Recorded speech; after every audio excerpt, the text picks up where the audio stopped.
Hello আমার দুষ্টুমিষ্টি বন্ধুরা, কেমন আছো তোমরা? আশা করি ভালোই আছো। আজকের গল্পটি শুনলে তোমাদের দাঁড়িয়ে যাবে, তাই গল্পটি শোনার আগে অবশ্যই হেডফোন ব্যবহার করো। আমি সুজন, আমার বর্তমান বয়স ২-৭ বছর, গ্র্যাজুয়েশন কমপ্লিট হয়ে গেছে। সবকিছু শুরু হয় আজ থেকে ২ বছর আগে। পরিবারের সদস্য বলতে বাবা মা আর আমার ছোট বোন রূপা। আমাদের বাড়িতে দুটো বেডরুম, একটাতে আমি একাই থাকতাম, কিন্তু তাদের আদরের মেয়ে বড় হয়েছে, বাবা মায়ের কোনো সমস্যা না হয় সে কারণে ১ বছর ধরে রূপা আমার সঙ্গে ঘুমায়। ৮টার মধ্যে আমাদের রাতের খাবার লিট হয়ে যায়, তাই শোবার কিছুক্ষণের মধ্যেই রূপা ঘুমিয়ে পড়ে। আর ওদিকে কোনো এক কাজে মায়ের চিৎকার শুরু হয়ে যায়। প্রতিদিন রাত ১টা-২টো পর্যন্ত চলতে থাকে। বুঝতে পারছেন, আমার বাবা মা অত্যন্ত পরিশ্রমী। পাশের ঘরে আওয়াজে একটা ২-৭ বছর বয়সী ছেলে ঘুমাতে পারে, তাই ঘুমোতে রাত ২টো-৩টে বেজে যায়। একদিন রাতের খাওয়া দাওয়ার পরে দরজা লাগিয়ে দিলাম, দেখলাম রূপা মুখ ভার করে বিছানায় বসে আছে। মন খারাপের কারণ জানতে চাইলে জানা, স্যার কাল কিছু অঙ্ক দিয়েছে, না করে নিয়ে গেলে গার্জেন ডাকবে। আমি ওকে বললাম, এতে মন খারাপের কি আছে,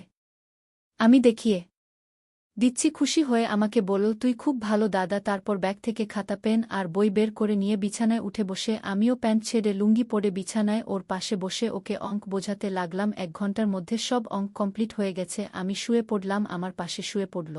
হঠাৎ পাশের ঘর থেকে মায়ের শব্দ ভেসে আসলো। বোনের মুখ ভয়ে শুকিয়ে গেল, আমাকে জিজ্ঞাসা করল, দাদামা চাচালো কেন? বাবা কি মাকে মারছে? আমি বললাম, না না, ঘুমিয়ে পড়ো। মায়ের শব্দ ক্রমশ বাড়তে থাকল। তারপর রূপার চোখ দিয়ে জল গড়িয়ে পড়তে লাগল। আমি বললাম, কি হলো?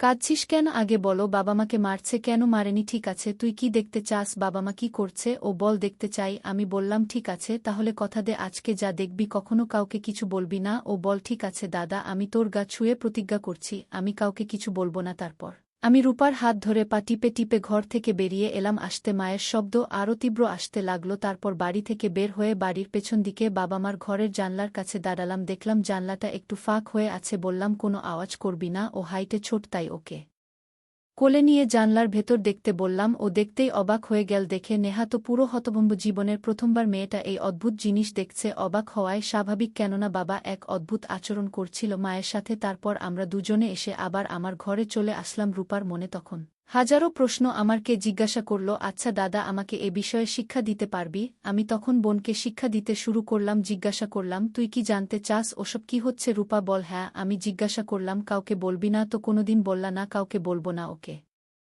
আমি বললাম, তাহলে তোকে শিখতে চাইলে আমি যা বলবো তোকে তাই করতে হবে। রূপা লজ্জা পাচ্ছিল। আমি বললাম, ঠিক আছে, শিখতে না চাইলে অসুবিধা নেই। ও আমার কথায় রাজি হয়ে গেল। এই প্রথমবার রূপাকে দেখে আমার মধ্যে অদ্ভুত ভালো লাগা কাজ করতে লাগলো। প্রায় ১০ মিনিট ওকে বিভিন্ন বিষয়ে আলোচনা করলাম। মনে মনে ঠিক করে ফেললাম, আমার এই বোনটাকে আমি নিজের মনের মতো করে তৈরি করব। আমি রূপাকে জিজ্ঞাসা করলাম, বুনি তোমার কেমন লাগলো? মুখ দিয়ে কোনো কথা বের হচ্ছে না, চোখ বন্ধ করে আছে। আমি ওর পাশে শুয়ে পড়লাম। মিনিট ২ পর দাদা, আমার না কেমন জানি হচ্ছিল। মনে হচ্ছিল আমি আর বেঁচে নেই। আমার খুব আরাম হচ্ছিল। আমি বললাম, ঠিক আছে, আরও অনেকভাবে আমি তোমাকে শেখাবো বোন আমার। বলল, তুই আমার খুব ভালো দাদা, আজ থেকে তুই যা বলবি আমি শুনব। ওদিকে আমার ভেতর ছটফট করছিল। ভাবলাম, আজ তো প্রথম দিনে এত কষ্ট নাই বা দিলাম। আমি বললাম, তুই চিন্তা করিস না, আর কিছু একটা আছে। অনেক রাত হয়ে গেছে, তুই ঘুমিয়ে পড়। সকালের আলো তখন সবই ফুটতে শুরু করেছে। হঠাৎ ঘুম ভেঙে গেল কি মনে হতে রূপার দিকে তাকালাম। আমি জিজ্ঞাসা করলাম, কি করছিস তুই সকাল সকাল? আমার তখন আর বাধা দেওয়ার মতো পরিস্থিতি নাই। তারপর দেরি না করে রোজগার মতো আমরা দুজন ঘর থেকে একসঙ্গে বেরিয়ে এসে আমি বাথরুমে ঢুকলাম, আর বোন মায়ের ঘরের করা নাড়ল। আমি নাস্তা করে বাইরে চলে গেলাম। ফিরে আসলাম তখন ১:৩০ বাজে। বাড়ি ফিরে দেখলাম বাবা দোকানে চলে গেছে, বোন স্কুলে ঢুকে স্নান। আমার ঘরে ঢুকলাম, ওদিকে কে মা রান্না সেরে বাথরুমে ঢুকল। মা এখন বাথরুম থেকে ১ ঘন্টা বের হবে না, এটা মায়ের ডেইলি রুটিন, বুঝতেই পারছেন। আমার মা প্রচণ্ড সুন্দরী একটা মহিলা। পরে বাবা বাড়ি ফিরে আসলে একসঙ্গে লাঞ্চ করলাম। বাবা মা দুপুর টাইমে ওরা ঘুমিয়ে নেয়। ওরা ঘুমানোর পর আমি রান্নাঘর থেকে একটা ছোট বোতলে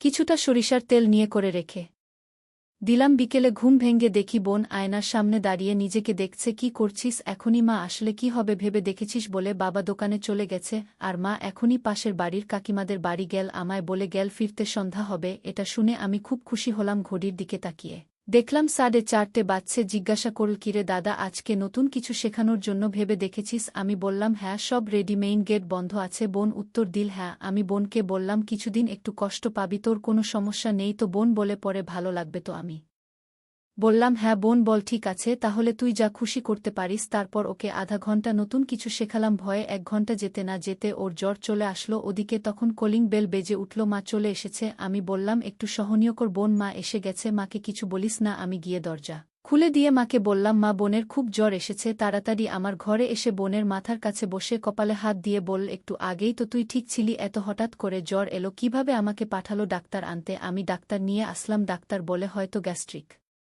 জন্য জ্বর এসেছে আজ রাত গেলে জ্বর কেটে যাবে বোনের 2 চোখ গড়িয়ে জল পড়ছিল কিন্তু আমি তো জানি আসল কারণটা কি এত কিছুর পরেও বোন মুখ বন্ধ রেখেছে ইচ্ছা করছিল রাতে মা বোনকে তাদের সঙ্গে শোবার জন্য বোন বল সে আমার আমি বললাম তুই ব্যথা পাবি এতদিন এত কষ্ট সহযোগ করলাম আজ আর একটু সহযোগ করতে পারবো না আমি বললাম না আরও সময় লাগবে ঠিক আছে 6 মাস পর তোর এক্সাম তুই যদি ক্লাসে প্রথম 10-এর মধ্যে রেজাল্ট করতে পারিস তাহলে আমি তোর ইচ্ছা পূরণ করব দেখতে দেখতে 6 মাস কিভাবে কেটে গেল বুঝতে পারলাম না এই 6 মাসে নিয়মিত 4 থেকে 5 ঘন্টা করে টিপস দিতাম আজ রূপার পরীক্ষার রেজাল্ট সকালে দেখি রূপার মনটা খুব খারাপ মন খারাপের কারণ জানতে চাইলে বোন বলল আর যদি ওর রেজাল্ট ভালো না হয় তাহলে কি আমার ইচ্ছা পূরণ হবে না আমি বললাম ভয় নেই আমি জানি তোর রেজাল্ট ভালো হবে দুপুর 1টা বাজে বাবা মা আমরা সবাই অপেক্ষা করছিলাম কারণ আজ রূপার রেজাল্ট হঠাৎ কলিং বেল বেজে উঠল আমি উঠে গিয়ে দরজা খুলতেই রূপা আমাকে জড়িয়ে ধরল আমি সেকেন্ড হয়েছি দেখ আমি পেরেছি তোকে কিন্তু এবার তোর প্রমিস রাখতে হবে আমি